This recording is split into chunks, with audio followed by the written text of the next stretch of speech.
Olá pessoal, sejam bem-vindos a mais um encontro nosso aqui no canal da Sociedade Chesterton Brasil. E hoje eu gostaria de conversar com vocês um pouco sobre esse livro aqui, publicado pela nossa casa editorial, Charles Dickens, Biografia e Estudos Reunidos, certo? É claro, isso é um livro, com certeza, quem está nos acompanhando aqui, principalmente quem começou a acompanhar o Chesterton, ou que nós publicamos aqui há pouco tempo, não seja o livro mais óbvio. Geralmente as pessoas estão preocupadas em encontrar no Chesterton um cara que explique as coisas da religião, ou mesmo coisas de sociedade, critique em algum grau visões equivocadas, né? Visões erradas de sociedade, visões erradas de economia, de moralidade e tudo mais. E esse é um livro, não vamos tapar o sol com a peneira, esse é um livro que vai falar do grande autor do século XIX na Inglaterra, então aí ano 1801 até 1900, que é o Charles Dickens, tentando pegar alguma pronúncia inglesa, Charles Dickens, e muito conhecido por alguns que leem um pouco mais, que é o famoso Conto de Natal, que já teve versões, por exemplo, da Disney, agora há não muito tempo atrás, o Jim Carrey, acho que é isso, o humorista famoso esse, na década de 90, fez uma animação, esses desenhos aí no estilo de Pixar da vida e tudo mais, uma animação que é muito fiel ao conto original do Charles Dickens. Então, assim, eu quase consigo dizer que quem viu aquela animação praticamente conhece o conto tal como ele está no livro, tá? Mas, tirando isso, nós não temos tantos leitores assim do Dickens no Brasil, talvez porque nós não tenhamos tantos leitores, ponto. Existem grandes autores aí que também o pessoal conhece muito pouca coisa. Eu acho que se eu te perguntasse para o brasileiro médio o que ele sabe de Mark Twain, por exemplo, ele não ia saber responder para salvar a vida.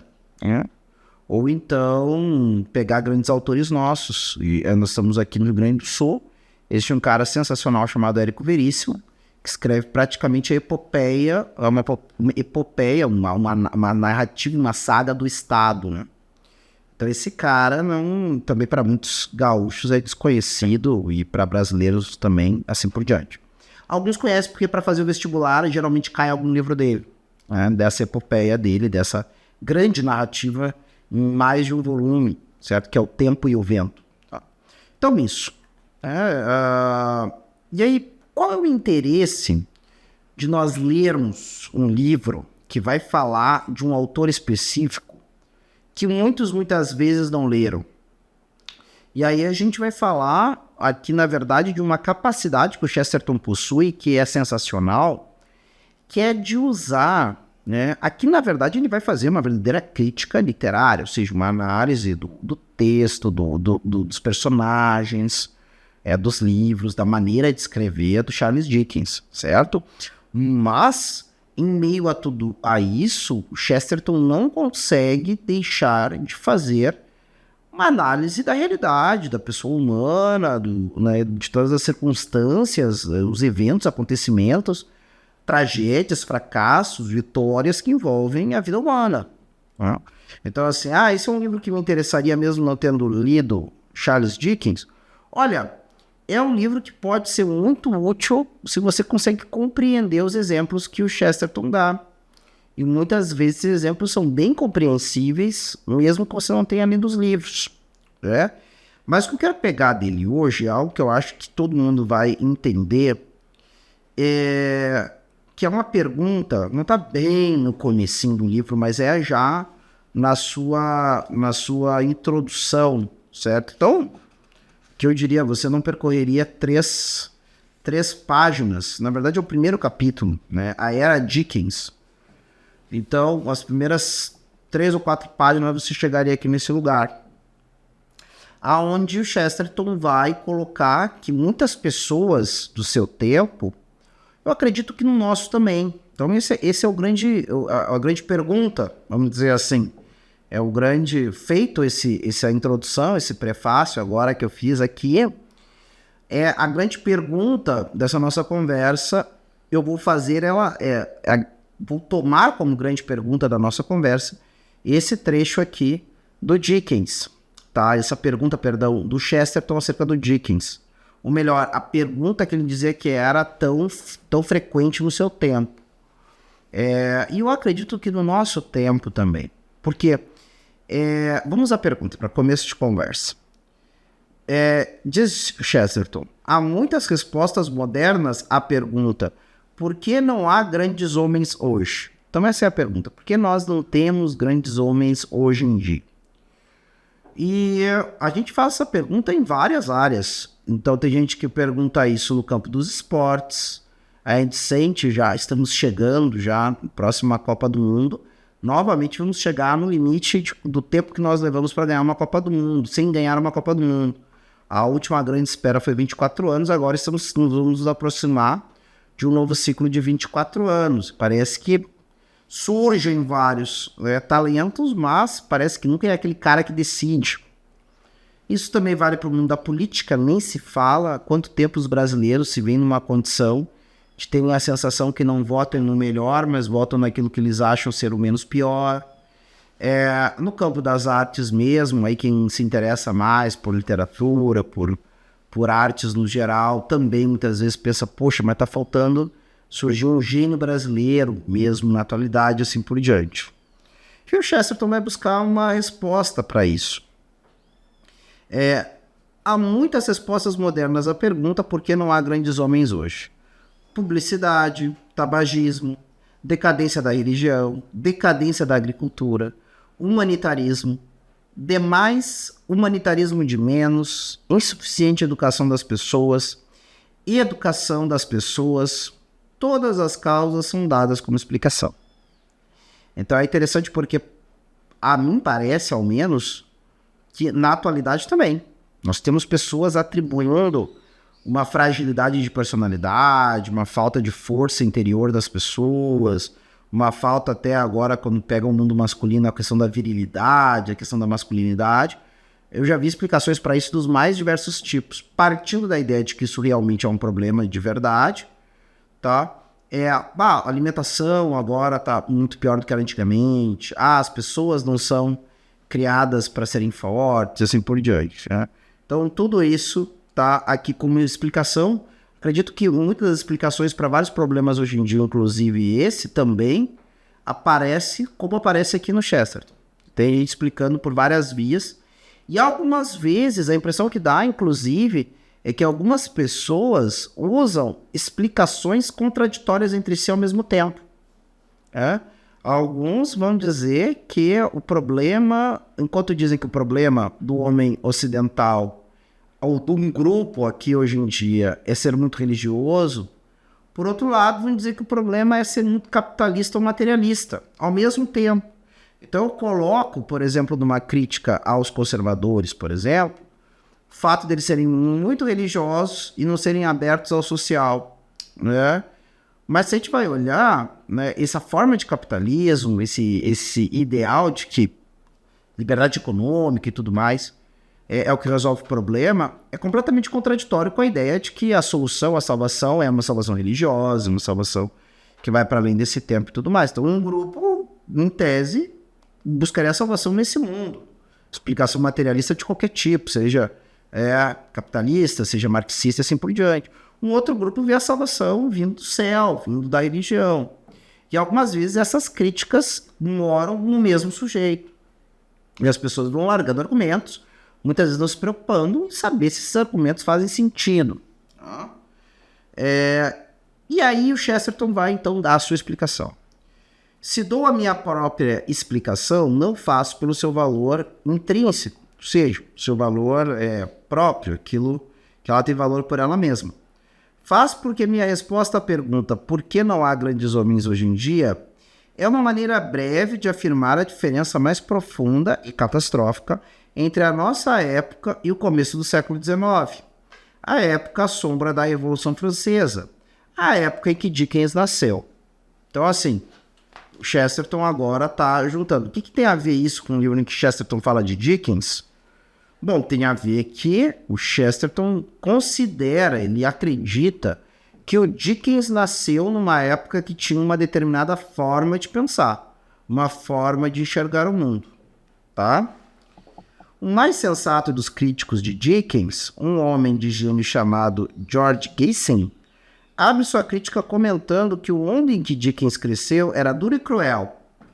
Fala da comida repugnante, dos esportes violentos, do humor imundo e combativo, tudo isso sintetizado nas palavras duro e cruel. Por exemplo, o que é o humor imundo e combativo? Um dos exemplos é que nesse 19, aqui nesse século, e muitas vezes na Inglaterra também, nós tínhamos coisas, por exemplo, como o circo de horrores, os freak shows, onde pessoas com as mais diversas deficiências e malformações eram apresentadas como se fossem espécies de monstros que você ia lá, pagava um ingresso e ia lá assistir, olha o cara, olha ali o cara que tem 4 pernas em vez de só 2, olha ali a mulher que tem uma barba como se fosse de homem, olha ali aquela pessoa, muitas pessoas com microcefalia, então tinha, né, a cabeça muito menor do que o comum, anões e assim por diante, pessoas com ananismo. Então, em vez de se comiserar e tentar ajudar essas pessoas eram colocadas por exposição para ganhar uns trocados, enquanto algumas pessoas pagavam para lá ver isso, né? Então, só para dar um exemplo, que fazia parte desse mundo cruel e assim por diante. Claro que havia muitas outras coisas. Pessoal, se vocês acompanharem, por isso eu recomendo, se alguém, Rodrigo, fica interessado por esse autor, o Dickens, o que eu leio dele? Leia um conto de Natal, às vezes aparece como um cântico de Natal, mas geralmente é isso, um conto de Natal do Dickens. Que tu vai ter ali aquele personagem que é o Scrooge, que inclusive foi inspiração para o Tio Patinhas, certo? E esse personagem vai perguntar sobre, quando vão pedir ajuda para ele, para ajudar os pobres no Natal, esse personagem vai perguntar se as cadeias fecharam, se os locais de trabalho forçado fecharam e assim por diante. Os asilos e albergues, na verdade, eram muitas vezes depósitos de pessoas que eram consideradas inconvenientes. E aí ele diz, a pessoa que pede as contribuições diz, não, infelizmente, quem dera pudéssemos dizer que não se precisam mais delas. E aí esse personagem diz, ufa, estava até preocupado, porque acho essas instituições muito úteis e para elas já contribuo. Então o cara tá achando assim, cara, os pobres estão achando ruim a vida, vão aí para um local de trabalho aí, onde eles vão trabalhar e vão ganhar um trocado e acabou, o problema é deles, eu não tenho nada a ver com isso, eu já pago meus impostos, certo? E é claro que essa é uma visão que não é que hoje é uma visão que não exista mais, tá? Muitos pensam a mesma coisa. A mim, esse velho mundo inglês parece infinitamente menos duro e cruel do que o mundo descrito nos romances do próprio autor, esse que critica, né, o Gissing, que critica o mundo do Dickens. Costumes exteriores grosseiros são apenas relativos e podem ser fáceis de assimilar. O homem logo aprendia a enrijecer as mãos e a cabeça. Em face ao mundo de Gissing, esse homem pouco podia fazer além de enrijecer o coração. Mas a diferença fundamental entre o começo do século XIX e o seu fim é simples, mas enorme. O primeiro período era cheio de coisas más, mas também cheio de esperança. Então, vou pegar aqui. O Chesterton está colocando aqui, o que é pior? Eu ter um mundo com dificuldades, mas onde eu tenha fontes de esperança, ou ter um mundo cheio de facilidades, mas desesperançado? E de fato, a gente percebe que hoje em dia o problema de muitas pessoas não é que tenham graves problemas. As pessoas estão com a saúde em dia, não ganham salário tão bom, estão com os familiares mais ou menos bem, vivem em um país com liberdade religiosa, que não está em um conflito nem em guerra. Isso especialmente no mundo do hemisfério norte, os países ditos desenvolvidos, de Europa e América do Norte, né? Estados Unidos, Canadá, assim por diante. E quadros cada vez maiores das mais diversas dificuldades, das mais diversas tipos de problemas, como depressão, ansiedade, ideação suicida, assim por diante, de pessoas que, a princípio, materialmente falando, sua vida não é ruim, não. Né? E aí a gente só pode pensar uma coisa, essas pessoas perderam a esperança. Por que perderam a esperança? E aí nós temos um autor muito bacana, que é o Viktor Frankl. Esse autor é um autor que ele tem uma frase que eu acho muito boa, que é, ou melhor, ele lembra, essa frase na verdade é de outro autor, é do Nietzsche, se eu não me engano, que é: o homem aguenta qualquer cúmulo se ele tem um porquê. Então essa frase: O homem aguenta qualquer como se ele tem um porquê. Então, se ele tem uma motivação profunda, uma motivação grande, né, uma grande esperança, ele aguenta situações muito duras. Agora, se ele não tem isso, ele pode, enfrentando uma dificuldade muito simples, talvez uma dificuldade da vida de todo mundo, ele pode desabar, tá? Então, isso. O segundo período era até cheio de coisas boas, em certo sentido, mas tratava de perguntar se o que era bom nas coisas boas. A própria alegria perdeu a alegria. Os homens dos tempos de Cobbett, que é um autor da época, eram robustos o bastante para suportar e infligir brutalidade, mas também eram robustos o bastante para mudá-la. Essa época dura e cruel foi, afinal, a época de reforma. A forca erguia-se negra sobre eles, mas negra por levantar-se contra a aurora. Né? Ou seja, eu só tenho esse contraste, né, o contorno escuro da forca, porque sob a forca existe um sol, existe uma luz. Ou seja, essa força que muitas vezes era empregada para a brutalidade também podia ser empregada por um homem bom para mudar as coisas. Então, a questão é, novamente, o que preferimos? Grandes problemas com grandes homens ou a inexistência de problemas com homens muito fracos? E dessa forma, os homens fracos acabam se tornando o maior problema. E aí a gente tem todas as crises que, em algum grau, acredito que nós vemos acontecer no nosso tempo. Como em todos os outros tempos também tiveram seus problemas. Mas, claro, falamos daquilo que conhecemos, tá? Este poente, ou seja, esse pôr do sol, contra o qual o local da execução e as velhas crueldades se revelavam tão escuros e nítidos, era a ideia florescente do liberalismo da Revolução Francesa. Era uma filosofia clara e contente. Eu acrescentaria ainda, de certa forma, otimista também, de uma maneira meio ruim. Isso é uma outra coisa, um parêntese que eu abriria muito rapidamente, falando dessa ideia da Revolução Francesa. O Chesterton tem uma visão mais positiva da Revolução Francesa do que muitas pessoas esperam. Principalmente se você tem como base uma crítica ao pensamento revolucionário. Então, se tu tem essa base, você vai considerar a Revolução Francesa a pior coisa do mundo. Mas o Chesterton vê algumas coisas interessantes nela. E somente contra filosofias assim é que males se tornam evidentes. O otimista é melhor informador que o pessimista. O homem que acredita que a vida é excelente é o homem que mais a altera. Parece um paradoxo e, todavia, o motivo é muito óbvio. O pessimista pode irar-se ante o mal, mas apenas o otimista pode surpreender-se com ele. Exige-se do reformador a simplicidade da surpresa. Deve ser capaz de um assombro violento e virgem. Não basta que ele considere a injustiça uma amargura. Ele precisa considerar a injustiça um absurdo, uma anomalia na existência, algo mais para gargalhadas do que para lágrimas. Por outro lado, os pessimistas do final do século mal conseguiam xingar até a mais negra das coisas, pois mal conseguiam enxergá-la contra o seu pano de fundo negro e eterno. Bom, aqui vale a pena concluir essa ideia, né, para ela não ficar muito mais complexa. Daqui a pouquinho o Chesterton vai citar algumas outras coisas, mas é o seguinte, tá? O que ele está querendo nos falar aqui? Pessoal, todo mundo já foi abatido por esse sentimento. Acredito que você também, agora que me vê. Você, quando era um jovem, ou mesmo uma criança, é muito bacana nós vermos, às vezes, as crianças que têm contato com algumas injustiças que estão por aí. Uma criança que não entende por que, por exemplo, tem uma pessoa morando na rua, ao relento, sem comida, quando ela mesma já viu pessoas que têm casas em que ela percebe que poderiam morar várias pessoas. Ou que tem pessoas que elas percebem, inclusive talvez ela mesma, que comem muito mais do que precisam. Ou de ela perceber que mesmo a fome ou a mera vontade de comer é sempre saciada, que aquela pessoa lá não tem isso também?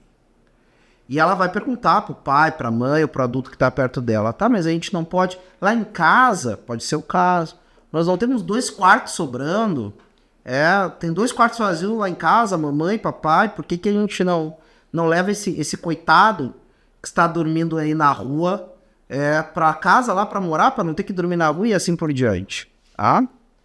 E é claro, gente, a gente sabe que as coisas não são assim, não é pegar uma pessoa qualquer na rua, apesar de toda a dignidade que ela possua como pessoa humana, e colocar dentro de casa, tá? Pode ser feito? Pode, mas existem muitas coisas a serem pensadas na hora de fazer isso. E a criança não, a criança simplesmente ela não pensa as coisas todas. Só que essa indagação infantil é uma indagação que não deveria sumir das cabeças das pessoas, inclusive da cabeça dessa criança. Só que ela vai crescer e ela vai ver tanta gente na rua, tantas pessoas naquela condição, que daqui a pouco ela entende que aquilo ali é simplesmente um dado da realidade, quase como a lei da gravidade, quase como o fato de que as chuvas caem, né, que os rios fluem, que o vento venta e assim por diante. Isso é tão velho quanto andar para frente, né, o andar de pé, né? Então essas coisas todas. Então daqui a pouco, cadê o ímpeto de mudar isso? Que é mais ou menos o que não deixou de acontecer com os nossos antepassados diante do dado da escravidão. A escravidão só foi ser combatida, entre outras coisas, quando você teve um grupo cada vez maior de pessoas que fizeram crescer a consciência de que era uma indignidade, não somente para os escravizados, mas para os livres, terem uma sociedade fundamentada na escravidão. E quando esse questionamento do como podemos aceitar uma coisa dessas não conseguiu ser silenciado, não só na voz das crianças, mas na voz dos adultos, foi que, claro, a gente sabe que existem condições políticas, econômicas, sociais, um monte de outras coisas para acabar com um negócio desse, certo? Mas que as coisas começaram a mudar, né? E novas possibilidades começaram a serem pensadas, tá?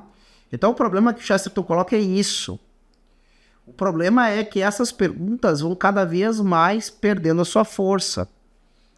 E ele vai dizer que o otimista, ou seja, esse homem que sonha com um mundo onde não existam injustiças, ele só vai ter força para mudar as coisas se ele tem uma constante e renovada indignação com o que está errado e, ao mesmo tempo, esperança firme de que aquilo pode ser mudado.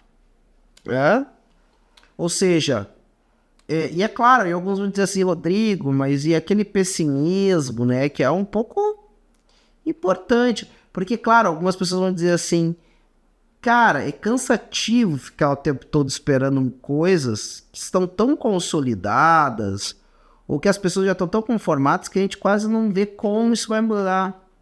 Então vou estar toda hora me frustrando, toda hora. É claro, até a gente pode dizer uma coisa muito simples. Essa indignação com as coisas erradas deve levar o homem maduro a tentar compreender o que acontece e então buscar entender como mudar, tá? Evidente. Então, até porque tem uma hora que mesmo o idealista, o otimista, ele se cansa. Ele se cansa, tem uma hora assim que aquele vigor todo para a luta, para a batalha, se for só baseado nos sentimentos dele, o sentimento uma hora passa. Então precisa uma hora que a gente enxergue, certo? Com clareza as coisas, tá? E decida lutar contra aquilo, faça chuva, faça sol. Estejamos dispostos ou não, estejamos mais afim ou não, mais emocionados ou não, tá? Então esse negócio. Mas o que o Chesterton quer nos colocar aqui é uma coisa muito válida para nós ainda hoje, de maneira bem concreta.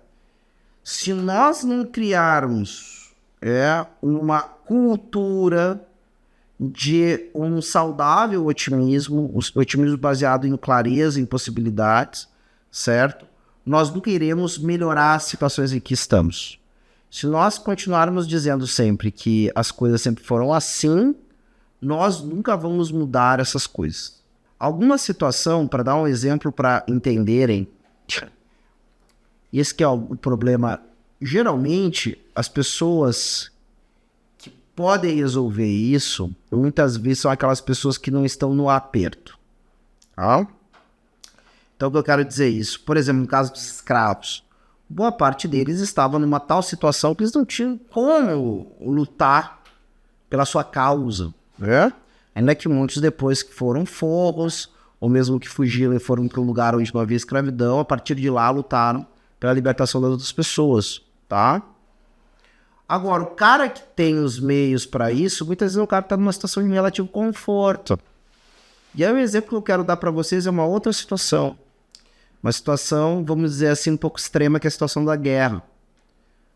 Quantas vezes um batalhão, ou um oficial militar, ou alguém, não decidiu dar um grande salto para resolver uma questão com pouquíssima possibilidade de dar certo, ou com grandes chances das coisas darem errado. Mas por causa da ousadia e por causa da esperança daquele cara, se conseguiu plantar a bomba naquele lugar quase impossível, conseguiu se contornar aquele local altamente vigiado e que a qualquer momento poderia ser descoberto. Conseguiu se fazer aquilo que parecia impossível, mas a pessoa pegou aquele único ou aquelas poucas chances de dar certo e decidiu acreditar nelas. Agora, por que ele fez isso? É isso ou a morte. É isso ou a derrota, é isso ou estar numa situação de vida ou morte ou de grave sofrimento. E é esse que é o negócio. O que nós precisaríamos, segundo essa visão de Chesterton, é a ideia de que, como diria Churchill, que é um outro inglês, um pacifista é simplesmente o sujeito que tenta acalmar uma fera na esperança de que ele vai ser o último a ser devorado. Então, fazer o seguinte, eu vou botar as outras pessoas aqui na minha frente, aí o leão, o tigre, o jacaré vai comendo elas, e pelo menos eu vou ser o último a ser devorado, né? Esse otimismo, da qual Chesterton comenta, é aquela ideia seguinte, os problemas sempre vão se dar. E se nós não trabalharmos como pessoas que têm uma esperança de resolver problemas e de melhorar as circunstâncias das coisas, uma hora, cada vez mais os problemas vão ganhando espaço, ganhando terreno, e aquilo que é ruim vai cada vez ficando maior, certo? Esta luta constante, motivada pela esperança e fundamentada no conhecimento do que é o mundo, tá? É a nossa única chance de vivermos num lugar com menos injustiça, com menos tragédias, com menos de tudo que nós não queremos, de tudo que nós não gostamos. Se o céu na terra é uma impossibilidade, nós não podemos transformar a ideia de um inferno na terra numa certeza inescapável. Nós temos que sempre pensar, assim como o Chesterton coloca para nós, que a nossa luta sim sempre vai ajudar a melhorar um pouco mais as condições nossa e daqueles que estão conosco. Esse otimismo, essa esperança, é o que para ele seria a máquina dos grandes homens.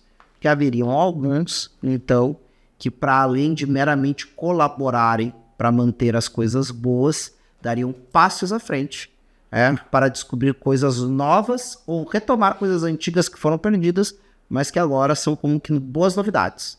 Então é esse o motor, essa luta constante de uma esperança viva, para sempre dar passos à frente, ou no mínimo segurar o mal no lugar onde ele está, que ia fazer mais ou menos como um corredor. O cara tá lá correndo uma maratona, ou tá vindo muito embalado, ele não vai parar em cima da linha de chegada. Ele ainda vai alguns metros à frente por causa dessa velocidade. Então eu sujeito alguns nessa luta por melhorar a realidade, e eu, além de conseguir brecar o mal, dar passos muito à frente no caminho do bem. E esses caras que dão passos muito à frente no caminho do bem, graças a esse ânimo para lutar, então esses caras seriam os grandes homens. São as nossas referências, tá? É isso aí. Um dos pequenos temas que o Chesterton trata aqui a partir do Dickens. Então, por isso eu recomendo vivamente a leitura. Ele vai falar de várias outras coisas muito legais, além de nos ajudar também a conhecer um grande novo autor. Se você gosta de literatura, quer começar a ler grandes livros aí, as obras do Dickens são um grande convite para isso. E se você quer compreender melhor o que você vai ler em Dickens, não existe melhor professor do que o Chesterton. Está bem? Vou ficando por aqui. Agradeço a todos vocês. Não deixe de curtir esse nosso programa. Também, compartilhar com quem você sabe que gosta. Se inscrever no canal se não é inscrito e clicar no sininho para ser avisado dos nossos novos conteúdos. Também não deixe de visitar a nossa livraria virtual da Sociedade Chesterton Brasil, que tem esse livro e tantos outros, alguns deles em promoção, para você começar a sua leitura do nosso grande autor. Até a próxima. Tchau, tchau.